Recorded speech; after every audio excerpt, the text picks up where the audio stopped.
नमस्कार, मैं सुखमणि गुप्ता आप सभी का स्वागत करता हूं और आप देख रहे हैं एसएम कृषि टीवी।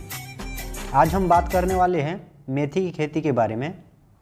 हम जानेंगे कि मेथी की ऑर्गेनिक खेती कैसे होती है, इसके लिए उपयुक्त जलवायु कौन सी होती है, इसके लिए सही समय के बारे में हम जानेंगे, किस प्रकार की मिट्टी इसके लिए सबसे बेस्ट होती है, खाद के बारे में भी आपको बताएंगे, ऑर्गेनिक कौन कौन से खाद लगते हैं।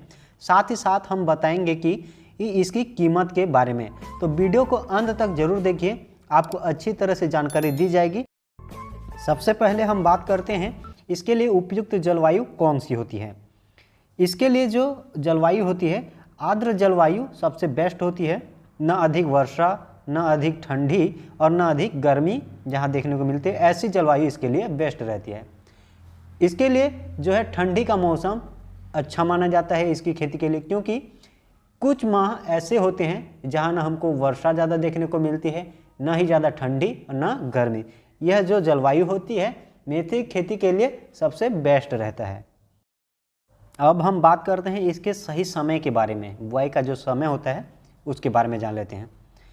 प्रायः तो देखते हैं कि मेथी की जो खेती होती है सभी महीने में कर सकते हैं, लेकिन इसका जो सही समय होता है अक्टूबर नवंबर से आप इसकी बुआई चालू कर सकते हैं, जो पूरी ठंडी मौसम तक आप कर सकते हैं, जिससे हमको अधिक लाभ देखने को मिलता है।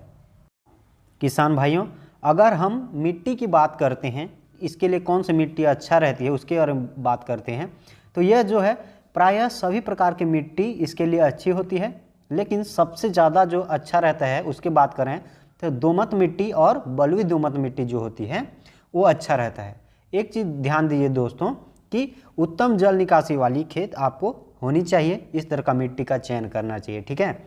इस तरह का जो मिट्टी होती है वो मेथी की खेती के लिए सबसे उत्तम रहती है। अब हम बात करते हैं दोस्तों कि खेत की तैयारी किस तरह से करते हैं और उसमें कौन कौन से खाद का प्रयोग करते हैं, जो हमारी ऑर्गेनिक खेती होने वाली है आज मेथी की। तो सबसे पहले हम बात करते हैं खेत की तैयारी के बारे में। ज़मीन में क्या करना है, जुताई के लिए जो उपयुक्त नमी होती है वो आने पर मिट्टी पलटने वाली जो हल रहती है गहरी जुताई कर लेते हैं, या तो आप देसी हल की सहायता से भी कर सकते हैं। साथ ही साथ 2 बार कल्टीवेटर की सहायता से या देसी हल से जुताई कर लेना है अपने को। उसके बाद हम पाटा चला देते हैं, जिससे हमारी मिट्टी जो है भुरभुरी हो जाती है। दोस्तों, अब हम बात करेंगे इसके उपयुक्त खाद के बारे में, जो हमारी ऑर्गेनिक खेती के लिए सही रहेगा, ठीक है। उसके बारे में जान लेते हैं।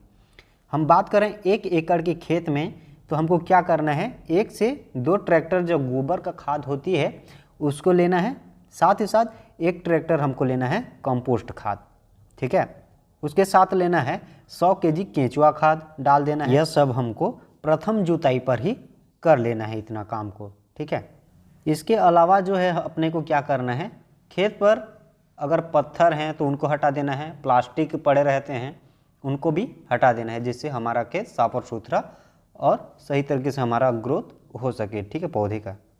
अब हमको क्या करना है, खेत को जो है छोटे छोटे क्यारी के रूप में बांट देना है और बीच में एक नाली नुमा बना देते हैं, जिससे हमारा जो जल है अच्छी तरह से निकल जाए, एक्स्ट्रा जो पानी रहता है वो आसानी से बह जाए और हमारे फसल सुरक्षित रह सके, ठीक है। अब बीज की मात्रा की बात करते हैं, तो हमको जो 1 एकड़ में अगर इसकी खेती करते हैं तो हमको 8 से 10 केजी बीज लग जाते हैं। बीज की बुआई करने से पहले एक चीज़ मैं बता दूं कि बीज का शुद्धिकरण करना बहुत ही आवश्यक होता है, जिससे ये फ़ायदा होता है कि हमारे अधिक से अधिक संख्या में जो बीज जो है पौधा बनता है, अन्यथा क्या होता है बीज उग ही नहीं पाता है।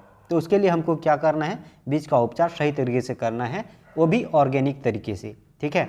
मैं बता दूं कि ट्राइकोडर्मा जो होता है 1 ग्राम ले लेते हैं प्रति 1 केजी बीज के लिए। साथ ही साथ राइजोबियम करके आता है जो पूरी तरीके से ऑर्गेनिक होती हैं, उसको 2 ग्राम मिलाना है। इस तरह से अगर हम बीज में मिलाकर इसकी बुआई करते हैं तो अच्छी तरह से हमारा जो पौधा होता है अच्छे से उगेंगे और हमको अधिक फसल देखने को मिलेगा।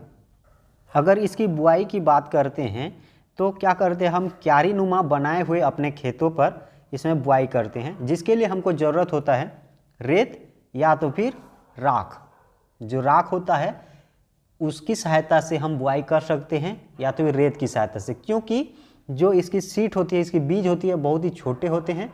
अगर डायरेक्ट हम अपने हाथों से इसकी बुआई करते हैं तो एक जगह पर ज़्यादा कहीं कम ऐसे गिरने की संभावना बढ़ जाती है। इसीलिए हम रेत का प्रयोग कर सकते हैं या बालू जिसे बोलते हैं, और आप राख की सहायता ले सकते हैं। दोस्तों, अगर हम इसकी सिंचाई की बात करते हैं तो जब हम बीज की बुआई कर लेते हैं उसके तुरंत पश्चात ही हमको पहली सिंचाई कर लेना है। उसके साथ आप देखेंगे जैसे ही 8-10 दिन हो जाते हैं, जैसे मिट्टी थोड़ा फटने लगती है, उसके बाद हमको दूसरी सिंचाई करनी है। उसके बाद हमारा जो पौधा है जो है अंकुरण हो जाएगा। उसके पश्चात 8-8 दिन के अंतराल में हमको सिंचाई करनी है। यह लगभग आपको 3 से 4 सिंचाई में ही इसका फसल जो है उत्पादन हो जाता है। बात करें अगर इसकी मंडी भाव जो रेट बिकती है मंडी में उसकी बात करें तो यह ऑफ सीजन में जो ऑन सीजनेबल होता है उसके मुकाबले में यह जो होता है 100 से 300 रुपया पर केजी के हिसाब से बिकता हुआ आपको नज़र आ जाएगा। लेकिन जैसे सीजनेबल में आपको भी इसका रेट उतना ज़्यादा कम तो नहीं, आपको 50 रुपया से उधर ही इसका रेट मंडी रेट दिख जाएगा, जो कि बहुत ही अधिक है। और इसकी जो बीज की जो मात्रा और इसके साथ साथ इसके बीज की जो प्राइस होती है बहुत ही चीप प्राइस की होती है।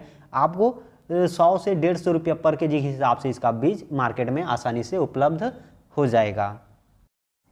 दोस्तों, आप भी मेथी की खेती इस तरह से कर सकते हैं, ऑर्गेनिक खेती, जिससे हमको बहुत ही अधिक फायदा, कम खर्चे में अधिक मुनाफा देखने को मिलता है। इस तरह से अगर हम खेती करते हैं तो कैसी लगी वीडियो? अगर पसंद आती है तो एक लाइक ज़रूर कीजिएगा।